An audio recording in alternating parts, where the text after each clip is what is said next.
Hi, I'm Gary, welcome to my channel and welcome to this look at the highlights of the 2025 range announced by Miniart. For many modelers, the headline release is certainly the new Focke-Wulf FW190D in 1/48th scale. This very welcome kit of the long-nosed Dora will doubtless sell extremely well.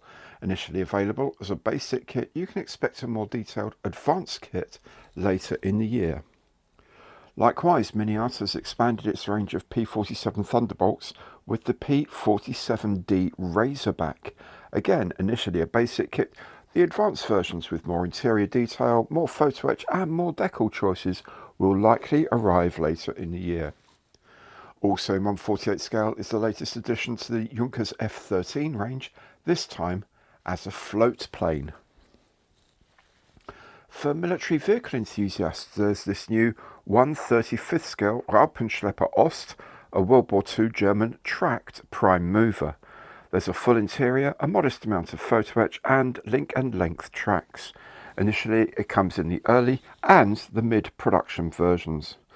Based on an armoured Raupenschlepper chassis is the 7.5cm Pak 40 self-propelled anti-tank gun.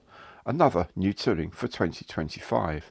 This can be built with the transit slats up or cleared down for action. Last year's new Sonderkraftfahrzeug 234 in 1/35th scale gets two new versions. The Type 1 Schwerer Panzerspähwagen with its 20mm cannon and a What If version with two MG151 15mm guns.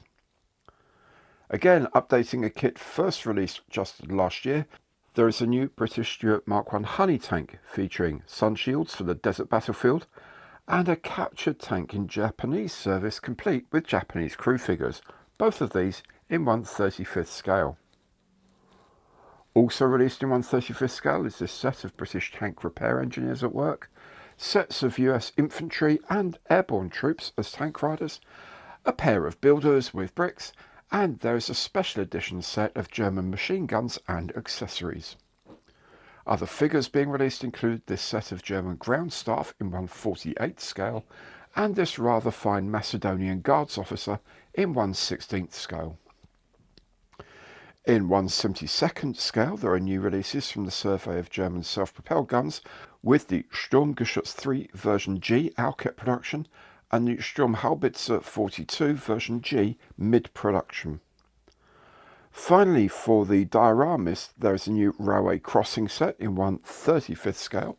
It has a distinctly Central European look to me, and there's this splendid big set comprising a tram, a Sturmgeschütz 3 version G with crew and Panzer Grenadier riders, all on a cobbled street base with street furniture and signage, once more in 1/35th scale. Well, that's it for my quick look at the new Miniart range for 2025. Full details are in the catalogue and on the Miniart website. Thanks very much for watching, and I'll see you again soon. Goodbye for now.